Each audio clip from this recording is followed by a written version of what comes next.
ಉತ್ತರ ಕರ್ನಾಟಕದ ಹೆಮ್ಮೆಯ ರೈತ ಧ್ವನಿ ಟಿವಿ ಚಾನೆಲ್, ಬೆವರಿಗೊಂದು ಭರವಸೆ. ಗುರುಪೂರ್ಣಿಮಾ ನಿಮಿತ್ತ ಮುಕ್ತಿ ಮಂದಿರ ಕ್ಷೇತ್ರದಲ್ಲಿ ಶ್ರೀ ಶ್ರೀ ಶ್ರೀ 1008 ಜಗದ್ಗುರು ಲಿಂಗೈಕ ವೀರ ಗಂಗಾಧರ ಜಗದ್ಗುರುಗಳ ಗದ್ದುಗೆ ಪೂಜೆ ಮಾಡಿ ಹಾಗೂ ಶ್ರೀ ಶಬ್ರ ವಿಮಲ ರೇಣುಕ ವೀರ ಮುಕ್ತಿಮುನಿ ಶಿವಾಚಾರ್ಯ ಮಹಾಸ್ವಾಮಿಗಳು ಆಶೀರ್ವಾದ ಪಡೆದು ಶ್ರೀಗಳು ಮಾತನಾಡಿ, ಭಾರತೀಯ ಸಂಸ್ಕೃತಿಯ ಅಮೂಲ್ಯ ಪರಂಪರೆ ಈ ಹಬ್ಬ ನಮ್ಮನ್ನು ವಿನಯಶೀಲರನ್ನಾಗಿಸುತ್ತದೆ, ಕೃತಜ್ಞತೆಯನ್ನು ಬೆಳೆಸುತ್ತದೆ ಮತ್ತು ಜ್ಞಾನವೇ ಜೀವನದ ನಿಜವಾದ ಸಂಪತ್ತು ಎಂಬುದನ್ನು ನೆನಪಿಸುತ್ತದೆ.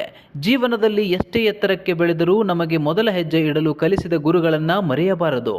ಅವರ ಆಶೀರ್ವಾದವೇ ವ್ಯಕ್ತಿಯ ಸಾಧನೆಗೆ ಭದ್ರ ಬುನಾದಿಯಾಗುತ್ತದೆ. ಗುರು ಎಂದರೆ ಕತ್ತಲನ್ನು ದೂರ ಮಾಡುವ ಬೆಳಕು. ಗುರು ಎಂದರೆ ಬದುಕಿನ ದಿಕ್ಕು ತೋರಿಸುವ ದಿಕ್ಸೂಚಿ. ಗುರು ಎಂದರೆ ಆತ್ಮವನ್ನು ಜಾಗೃತಗೊಳಿಸುವ ದಿವ್ಯಶಕ್ತಿ. ಗುರುಪೂರ್ಣಿಮಾ ದಿವ್ಯಶಕ್ತಿಗೆ ಕೃತಜ್ಞತೆಯ ಮಹಾಪರ್ವ. ಗೌರವಿಸುವ ಸಮಾಜ ಜ್ಞಾನದಲ್ಲಿ ಗುರುವಿನ ಆಶೀರ್ವಾದ, ಜ್ಞಾನದ ಬೆಳಕು ಮತ್ತು ಸತ್ಪ್ರತದ ಸಂಕಲ್ಪದೊಂದಿಗೆ ಗುರುಪೂರ್ಣಿಮೆಯನ್ನು ಆಚರಿಸಿದಾಗ ಮಾತ್ರ ಅದರ ನಿಜವಾದ ಮಹತ್ವ ಸಾಕಾರವಾಗುತ್ತದೆ, ಗುರುವನ್ನು ಶ್ರೀಮಂತವಾಗುತ್ತದೆ.